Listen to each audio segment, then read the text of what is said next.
Assalamualaikum warahmatullahi wabarakatuh. Bismillah, alhamdulillah, wassalatu wassalamu ala rasulillah. Surat Al-Baqarah ayat ke-126. A'udzu billahi minasyaitonir rajim.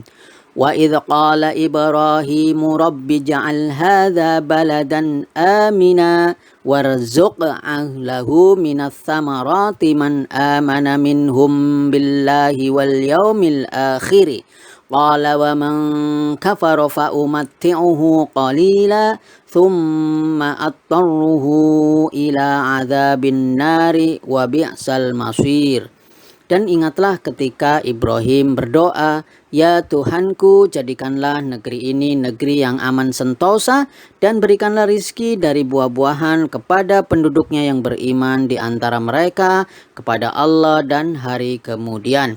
Allah berfirman, "Dan kepada orang yang kafir pun aku beri kesenangan sementara, kemudian aku paksa ia menjalani siksa neraka, dan itulah seburuk-buruk tempat kembali." Baiklah, kita mulai dari wa idh qala Ibrahimu rabbi ja'al hadza baladan amina. Dan ingatlah ketika Ibrahim berdoa, "Ya Tuhanku, jadikanlah negeri ini negeri yang aman sentosa." Awalan ini adalah wa'idh yang artinya dan ingatlah ketika. Tentu pembahasannya sudah sering kita lakukan di ayat-ayat sebelumnya.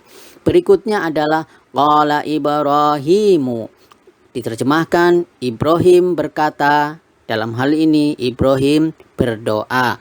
Qala tentu saja ini adalah fi'il madhi, dia kata kerja yang lampau, dan Ibrahimu merupakan fa'il atau pelakunya. Karena fa'il atau pelaku tentu kita paham bahwa kenapa harokat akhirnya adalah dhammah. Karena kita paham bahwa fa'il atau pelaku itu masuk dalam marfu'atul asma. Isim-isim yang marfu tanda rofa'nya dalam hal ini adalah harokat dhammah di bagian akhirnya. Berikutnya adalah Robbi. Kenapa kemudian Robbi ini diterjemahkan ya Tuhanku? Karena dia sebagai munada atau yang diseru. Lalu pertanyaannya, kata serunya apa? Kata serunya adalah ya. Huruf nidanya atau kata serunya adalah ya yang dihilangkan atau tidak dimunculkan di ayat ini. Maka Robbi sejatinya dia mansub, tanda nasabnya adalah dengan fathah muqaddarah, fathah yang diperkirakan atas apa sebelum ya mutakallim, yang pada kesempatan kali ini ya mutakallim yang menunjukkan aku ini tidak juga dimunculkan. Nanti penjelasannya akan kita bahas lebih rinci di lain kesempatan. Ij'al artinya jadikanlah. Ij'al dalam hal ini adalah merupakan fi'il amr. Jadi perintah dalam hal ini adalah permohonan dalam doa. Dan fa'il atau pelakunya dhamir mustatir, takdirnya adalah anta. Kalau kita perhatikan maka ij'al ini yang merupakan fi'il amr, ketika kita bedah dalam tasrif istilahi maupun tasrif lughawi, maka bisa kita sampaikan sebagai berikut. Dari fi'il madhi, fi'il mudhari, masdar, fa'il, maf'ul, fi'il amr maupun fi'il nahyinya adalah ja'ala yaj'alu, ja'lan ja'ilun, maj'ulun, ij'al la taj'al. Dan ketika kita mentasrif secara lughawi karena ini adalah fi'il amr, tentu terkait dengan dhamir-dhamir yang mukhatab, mulai dari anta, antuma, antum, anti, antuma, antunna, maka ij'al, ij'ala, ij'alu, ij'ali, ij'ala, ij'alna, maka terlihat di situ ij'al merupakan fi'il amr dengan dhamir atau fa'il pelakunya adalah anta. Berikutnya adalah hadza baladan. Hadza baladan artinya negeri ini. Hadza kita paham bahwa ini adalah isim isyarah. Dia kata tunjuk. Dalam hal ini adalah mabni atas sukun fi mahalli nasbin. Dia mahalnya adalah nasab karena dia sebagai maf'ul bih atau objek. Ingat ya, ketika dia masuk sebagai maf'ul bih atau objek, tentu dia mansub. Dan karena hadza ini adalah isim isyarah, tentu dia mabni sehingga tanda nasabnya tidak terlihat di sana. Berikutnya baladan. Baladan artinya negeri. Baladan juga termasuk sebagai maf'ul bih, dalam hal ini adalah objek yang kedua, maf'ul bih tsani. Sehingga kenapa kemudian harokat akhirnya adalah fathah? Karena dia juga maf'ul bih. Karena maf'ul bih tentu mansubatul asma. Berikutnya adalah Amina, negeri yang aman sentosa. Negeri yang aman sentosa ini kenapa kemudian harokat akhirnya adalah fathah? Karena dia sebagai sifat, dia sebagai naat. Harokat akhirnya adalah fathah karena dia sebagai sifat atau naat dari baladan.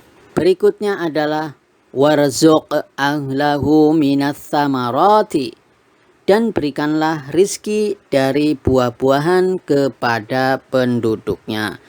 Warzuk artinya dan berikanlah rizki. Wa artinya dan, urzuk artinya berilah rizki. Wa tentu saja dia huruf atof dan dia menghubungkan, sehingga urzuk merupakan maktuf, mengikuti dia tabi, maktuf alaihnya adalah ija'al. Sehingga wa di sini menghubungkan fi'il amr dengan fi'il amr. Kalau kita perhatikan maka urzuk ini merupakan fi'il amr. Dia kata kerja perintah, dan ketika kita mentasrif secara istilahi dari fi'il madhi, fi'il mudhari, masdar, fa'il, maf'ul, fi'il amr maupun fi'il nahyinya, razaqa, yarzuqu, rizqan, raziqun, marzuqun, urzuk, la tarzuk. Dan ketika kita mentasrif secara lughawi, karena ini terkait dengan fi'il amr, tentu fa'il atau dhamir-dhamir yang berkaitan adalah dhamir yang mukhadab. Dalam hal ini dari anta, antuma, antum, anti, antuma, antunna. Maka urzuq, urzuqa, urzuqu, urzuqi, urzuqa, urzuqna. Nah, terlihat di situ urzuk tentu fi'il amr dengan dhamir yang berkaitan, dalam hal ini adalah fa'il, pelakunya adalah anta. Ada sesuatu yang menarik yang ingin kita bahas di kesempatan kali ini. Kalau kita perhatikan maka awalnya urzuk ketika didahului dengan wawu di situ sebagai wawu atof dibaca menjadi warzuk, dan juga ija'al yang kemudian ketika didahului dengan robbi atau ada kalimat di depannya menjadi robbi ja'al. Artinya hamzah atau yang terlihat seperti alif di sini awalnya bisa dibaca, ketika disambungkan dengan kalimat lain menjadi hilang atau tidak terbaca. Maka inilah yang disebut sebagai hamzah wasol. Hamzah wasol adalah hamzah yang tetap bila berada di awal dan gugur bila berada di tengah. Maksudnya adalah hamzah wasol dibaca bila di awal bacaan dan tidak dibaca bila di tengah bacaan. Seperti tadi ya, urzuk menjadi warzuk. Hamzahnya atau yang kita terlihat sekilas seperti alif itu tidak bisa terbaca, atau yang tadi ij'al menjadi robi ja'al. Maka intinya hamzah wasol itu hamzah yang tetap bila berada di awal dan gugur bila berada di tengah. Maksudnya adalah hamzah wasol dibaca bila di awal bacaan dan tidak dibaca bila di tengah bacaan. Hamzah wasol selalu berada di awal kata dan bentuknya seperti alif. Hamzah wasol terdapat pada beberapa keadaan. Pertama, hamzah pada fi'il amr dan fi'il thulathi. Jadi yang pertama adalah hamzah pada fi'il amr dari fi'il thulathi. Contohnya seperti yang sedang kita bahas adalah urzuk, kemudian ija'al. Sehingga ketika ditambahkan menjadi warzuk dan juga robi ja'al tidak terbaca hamzah, itulah yang disebut sebagai hamzah wasol. Kemudian juga yang kedua hamzah pada alif lam tambahan pada awal isim. Contohnya adalah ar-rajulu dan al-kitabu. Yang ketiga hamzah pada fi'il madhi dan fi'il amr khumasi dan sudasi serta masdarnya. Berikutnya adalah isim asyrah. Lalu bagaimana cara membaca hamzah wasol ini? Yang pertama, apabila hamzah wasol berada di awal kalimat atau bacaan, maka ada 3 cara bagaimana cara membacanya. Yang pertama dibaca dhammah. Apabila hamzah wasol yang terdapat pada fi'il dan huruf ketiga dari fi'il tersebut berharokat dhammah. Contohnya udkhulu, urzuk, dan lain sebagainya. Jadi bacanya adalah dhammah. Yang kedua dibaca fathah apabila hamzah wasol pada isim yang diawali dengan alif lam ta'rif. Contohnya al-baqarah, an-nasu, al-ilmu. Yang ketiga dibaca kasrah apabila hamzah wasol terdapat pada fi'il dan huruf ketiga dari fi'il tersebut berharokat fathah atau kasrah. Contohnya adalah idrib, iftah, ijtama'a. Yang kedua hamzah wasol pada isim-isim mustaq. Contohnya adalah istighfarun, ijtima'un, istikhrajun. Kemudian yang ketiga, bagaimana cara membacanya ketika harus kasroh adalah hamzah wasol pada isim-isim jamid. Bagian yang kedua, apabila ada hamzah wasol berada di tengah kalimat atau bacaan, maka cara membacanya terbagi atas dua. Pertama, seperti alif, tapi tentu tidak menjadikannya bacaan mad. Contohnya adalah fansur, atau yang tadi kita bahas dalam ayat ini adalah warzuk. Yang kedua, jika terletak setelah alif lam maka hamzah tetap berharokat. Contohnya adalah al-ismu, al-istighfaru, al-ijtima'u. Baiklah, kita kembali kepada pembahasan ayat kita. Warzuk ahlahu minas samarati. Berikutnya kita adalah ahlahu. Ahlahu artinya kepada penduduknya. Ahla, kenapa harokat akhirnya adalah fathah? Karena dia adalah maf'ul bih yang artinya objek, dan karena dia maf'ul bih tentu dia masuk dalam mansubatul asma.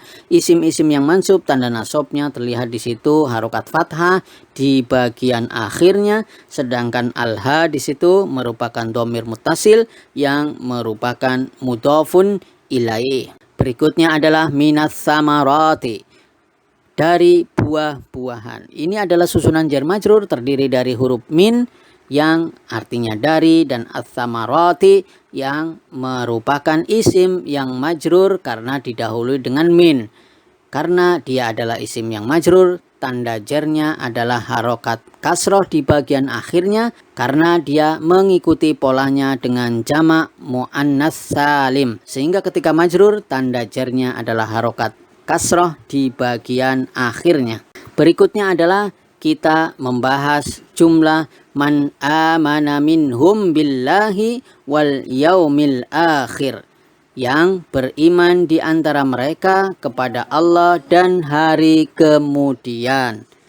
Baiklah, kita mulai dari man. Man tentu saja diterjemahkan siapa yang. Man ini adalah isim mausul mabni ala sukun, dia tetapnya atas sukun, fi mahalli nasbin, mahalnya adalah nasab karena dia sebagai badal atau pengganti dari ahlahu. Karena ahlahu adalah maf'ul bi, dia adalah objek yang tentu saja masuk dalam mansubatul asma, maka man ini sebagai pengganti dari penduduk. Penduduknya seperti apa? Penduduknya siapa? Adalah siapa yang, maka man mahalnya adalah nasab. Kalau ada isim mausul tentu ada silah mausul.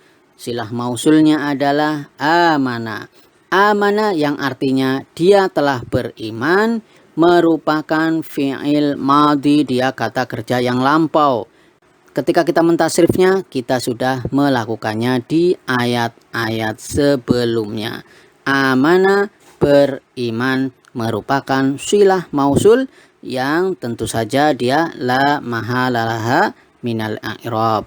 Minhum, minhum artinya di antara mereka.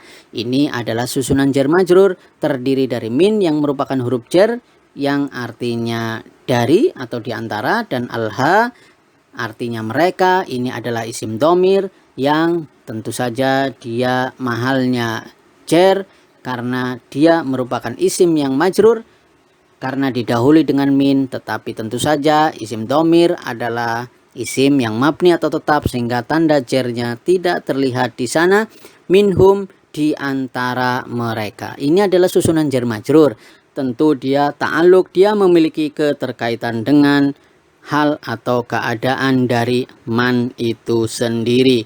Berikutnya adalah billahi. Billahi artinya kepada Allah. Ini adalah susunan jar majrur terdiri dari bi yang artinya dengan atau kepada, dan Allahi yang merupakan lafdzul jalalah yang majrur karena dia didahului oleh huruf jar. Dalam hal ini adalah bi, merupakan syibhul jumlah, susunan jar majrur yang tentu saja dia ta'aluk, memiliki keterkaitan makna juntaian dari fi'il amana. Berikutnya adalah wal yaumil akhiri. Wal yaumil akhiri, dan hari kemudian. Wa di sini adalah wawu atof. Al yaumi merupakan maktuf. Maktuf alaihnya adalah Allahi. Jadi al yaumi ini maktuf, tentu dia tabi, dia ngikut kepada maktuf alaihnya. Dalam hal ini adalah Allahi yang majrur karena didahului oleh huruf jar. Maka al yaumi, kenapa kemudian harokat akhirnya adalah kasroh? Karena dia maktuf, dia mengikuti. Dalam hal ini yang diikuti adalah lafdzul jalalah, lafadz Allah yang majrur. Sedangkan al-akhiri, kenapa kemudian harokat akhirnya adalah kasroh? Karena dia merupakan sifat. Dia naat kepada yaumi. Sehingga al-akhiri juga tabi, dia ngikut sebagai naat, dia sebagai sifat. Dalam hal ini sifatnya yaumi, maka dia pun harokat akhirnya adalah kasroh. Wal yaumil akhiri, dan hari yang kemudian, hari yang akhir. Dalam hal ini adalah hari kiamat.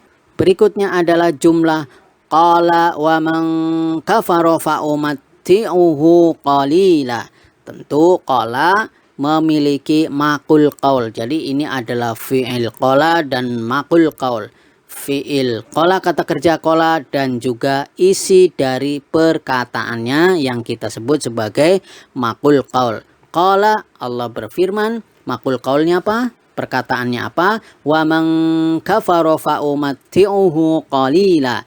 Dan kepada orang yang kafir pun aku beri kesenangan sementara. Qala, Allah berfirman. Waman, dan kepada orang yang. Wa di sini adalah wawu atof, dan man sebagaimana yang sudah di atas kita bahas, man ini adalah isim mausul. Dia adalah kata sambung yang mabni atas sukun fi mahalli nasbin karena dia merupakan maf'ul bih dari fi'il yang disembunyikan. Nah, ketika ada man sebagai isim mausul, tentu ada silah mausul. Terdiri dalam hal ini adalah fi'il dan fa'il, yang fa'ilnya tentu kembali kepada man atau isim mausulnya. Maka silah mausulnya adalah kafaro, orang-orang yang kafir. Kafaro dalam hal ini adalah isim mausul yang merupakan fi'il madhi, dia kata kerja lampau, mabni atas fathah di sana, dan fa'il atau pelakunya dhamir mustatir, takdirnya adalah huwa, yang tentu saja kembali aid kepada man. Kafaro, orang-orang yang kafir. Tentu ketika kita mentafsir secara istilahi dan lughawinya, kita sudah paham dari kafaro yakfuru kufron, kafirun makfurun, ukfur la takfur.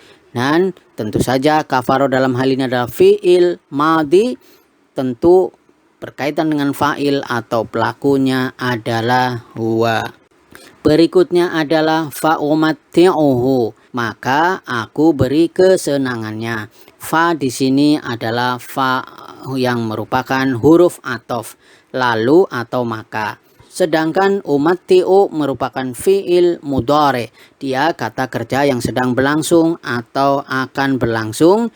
Umatti'u merupakan fi'il mudhari. Dia kata kerja yang sedang berlangsung atau akan berlangsung. Terlihat di situ huruf mudhari'ah berubah hamzah di sana yang kemudian kita bisa terjemahkan fa'il atau pelakunya adalah ana. Maka kita bisa mentasrifnya dari fi'il madhi, fi'il mudhari, masdar, fa'il, maf'ul, fi'il amr maupun fi'il nahyinya adalah matta'a, yumatti'u, tamti'an, mumatti'un, mumatta'un, matti' la tumatti'. Maka ketika kita mentasrif secara lughawi dari huwa huma hum, hiya huma hunna, anta antuma antum, anti antuma antunna, ana nahnu, yumatti'u yumatti'ani yumatti'una, tumatti'u tumatti'ani yumatti'na, tumatti'u tumatti'ani tumatti'una, tumatti'ina tumatti'ani tumatti'na, umatti'u numatti'u. Nah, terlihat di situ umatti'u merupakan fi'il mudhari dengan fa'il atau pelakunya adalah anna. Sedangkan alha di sana merupakan maf'ul bih atau objeknya. Alha di situ artinya nya yang merupakan isim domir muttasil yang tentu saja dia sebagai maf'ul bih atau objek mahalnya adalah nasab, tetapi karena dia adalah isim domir yang tentu mabni sehingga tanda nasabnya tidak terlihat di sana. Berikutnya adalah qalilan. Qalilan artinya sedikit atau sementara. Kenapa kemudian harokat akhirnya adalah fathah?